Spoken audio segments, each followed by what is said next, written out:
itu akhir daripada waktu untuk mengerjakan sholat zuhur. Setelah itu langsung nyambung masuk waktu sholat asar. Sholat asar ketika bayang-bayang tersebut sama dengan bendanya dan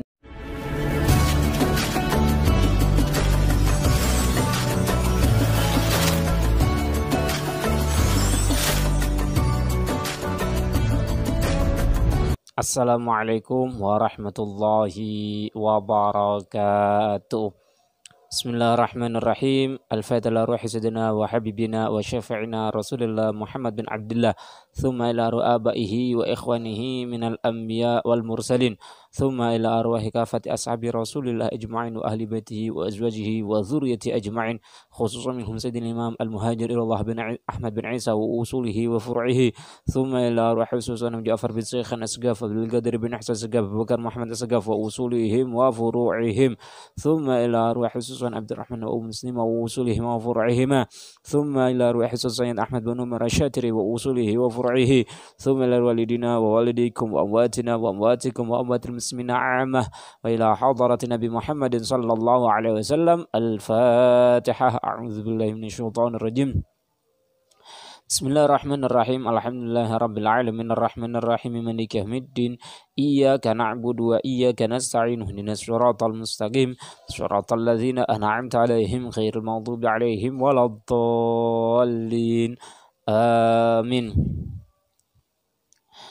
Bismillahirrahmanirrahim. Kemarin kita sudah membahas tentang pengertian haid, pengertian nifas, minimal, maksimal, dan kebiasaan orang haid dan nifas. Kemarin juga kita sudah membahas. Dan perkara-perkara yang haram dikerjakan ketika saat perempuan tersebut haid dan nifas juga sudah kita bahas. Sekarang kita menginjak bab berikutnya, yaitu bab tentang sholat. Halaman 27 dalam kitab Yaqutun Nafis. Bismillahirrahmanirrahim. As-salah. As-salah lughatan ad-du'a bi khairin. Wa syar'an aqwalun wa af'alun muftatahun bit takbir mukhtatamun bit taslim ghaliban. Salat secara bahasa adalah doa dengan kebaikan. Doa yang baik itu disebut dengan salat. Itu secara bahasa. Jadi doa apapun ketika doa tersebut bagus, baik, maka secara bahasa disebut dengan salat. Lagi-lagi kita yang akan membahasnya secara syariat. Secara syarak. Apa itu salat secara syariat?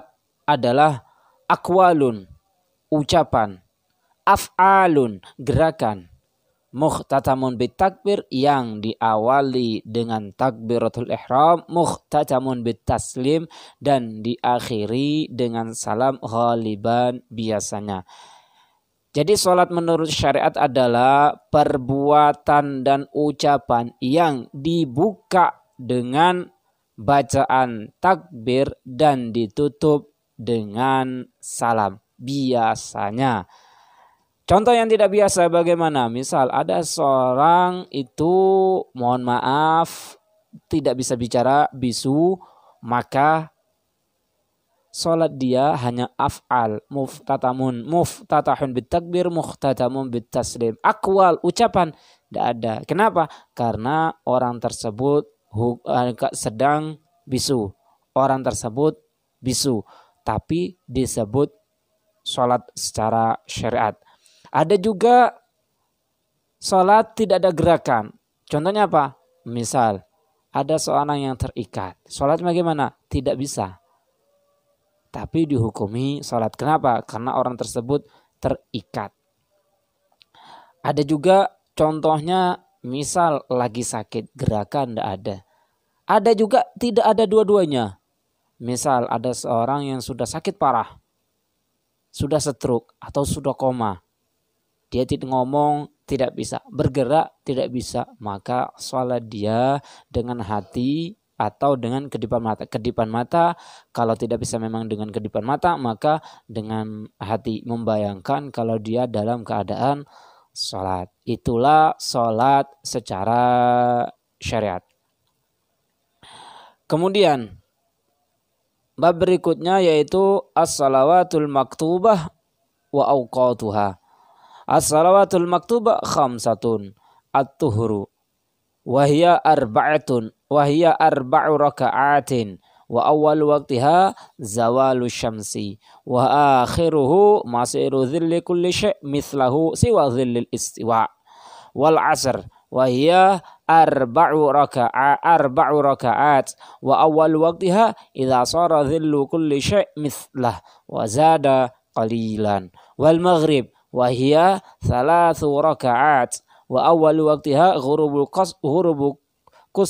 kursis syams wa akhiruhu ghuyubatu syafaq ahmar wal isya wa hiya arba'u raka'at wa awal waqtiha ghuyubatu syafaq al ahmar wa akhiruhu tulu'ul fajr shadiq was subh wa hiya rak'atan wa awal waqtiha tulu'ul fajr shadiq wa akhiruhu tulu'us syams. Sekarang kita membahas tentang macam-macam sholat yang diwajibkan dan waktu-waktunya. Sholat maktubah, sholat yang diwajibkan itu ada 5. Sebagaimana kita sudah ketahui. Zuhur, maghrib, isya, subuh. Zuhur, asar, maghrib, isya, subuh. Ada 5 sholat. Yang pertama adalah az-zuhur, sholat zuhur. Berapa rakaat? Wahia arba'u rakaat. Zuhur tersebut 4 rakaat.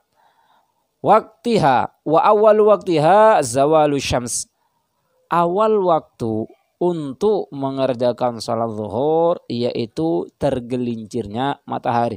Ketika matahari sudah berada tepat di atas kita dan agak condong ke barat, disitulah waktu untuk sholat zuhur dimulai.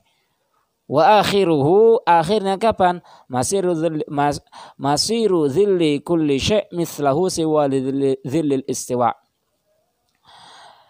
Menjadinya bayang-bayang sama seperti bendanya tersebut selain bayang-bayang istiwa. Maksudnya seperti ini. Kapankah akhir daripada waktu untuk mengerjakan sholat az-zuhur, yaitu ketika bayang-bayang tersebut sama dengan bendanya.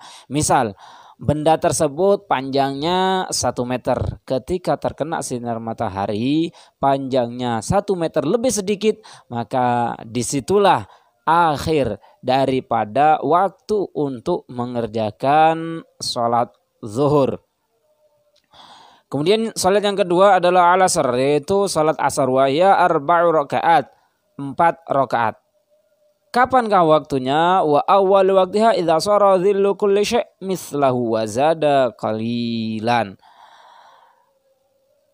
Awal daripada waktu untuk mengerjakan salat asar yaitu ketika bayang-bayang tersebut, bayang-bayang benda tersebut sama seperti bendanya ditambahi sedikit. Kalau tadi waktu sholat zuhur habisnya ketika bayang-bayang, misal bendanya 1 meter, bayang-bayangnya 1 meter lebih sedikit, maka habis waktu sholat zuhur dan masuk waktu sholat asar. Kemudian yang ketiga, wal maghrib, sholat maghrib. Wahia thalathu rakaat, sholat maghrib itu 3 rakaat. Wa awal waqtiha ghurubukus syams wa akhiruhu yubatu syafaq al-ahmar. Awal waktu untuk mengerjakan salat maghrib yaitu terbenamnya matahari, bulatannya mataharinya terbenam dengan sempurna, bukan hanya setengah tapi terbenam dengan sempurna, itu masuk waktu maghrib. Sampai kapan? Sampai awan atau mega yang merah tersebut hilang. Kemudian yang keempat, wal isya, salat isya, wa hiya arba'u rakaat. Salat isya itu 4 rakaat. Wa awal waqtiha ghuyubatu syafaqil ahmar wa akhiru tulul fajr shadiq. Awal waktu untuk mengerjakan sholat isya yaitu ketika hilangnya mega merah, hilangnya awan yang merah. Sampai kapan? Wa akhiru tulul fajr shadiq, sampai terbitnya fajar shadiq. Kemudian yang terakhir wasubuh, salat subuh. Wahya rak'atan, subuh tersebut adalah 2 rakaat. Wa awal waqtiha tulu'u fajr shadiq wa akhiru tulu'u syams. Awal waktu untuk mengerjakan salat subuh dimulai saat terbitnya fajar shadiq, munculnya fajar shadiq. Wa akhiruhu tulu'u syams, dan akhirnya sampai matahari itu muncul, matahari terbit, maka disitulah batas sholat subuh, waktu untuk mengerjakan sholat subuh. Jadi saya ulangi dari apa yang saya sampaikan, sholat yang diwajibkan bagi setiap orang Islam, bagi setiap orang mukmin itu ada 5 sholatan: zuhur, asar, maghrib, isya, subuh. Waktu untuk mengerjakan sholat zuhur yaitu ketika matahari sudah tergelincir, sudah agak condong ke arah barat, ke arah barat. Sampai kapan? Sampai bayang-bayangnya benda sama dengan panjang benda tersebut. Itu akhir daripada waktu untuk mengerjakan sholat zuhur. Setelah itu langsung nyambung masuk waktu sholat asar. Sholat asar ketika bayang-bayang tersebut sama dengan bendanya dan ditambahi sedikit, itu awal waktu untuk mengerjakan sholat asar. Sampai kapan? Sampai matahari terbenam. Kemudian masuk sholat maghrib. Sholat maghrib ketika terbenamnya matahari dengan sempurna sampai hilangnya mega yang merah. Kemudian masuk waktu sholat isya, hilangnya mega yang merah sampai terbitnya fajar shadiq. Kemudian masuk waktu sholat subuh, munculnya fajar shadiq sampai terbitnya matahari. Mungkin itu yang bisa saya sampaikan, kurang lebihnya mohon maaf. Pertemuan berikutnya kita akan membahas tentang uzur-uzur salat. Hadza minni, wassalamualaikum warahmatullahi wabarakatuh.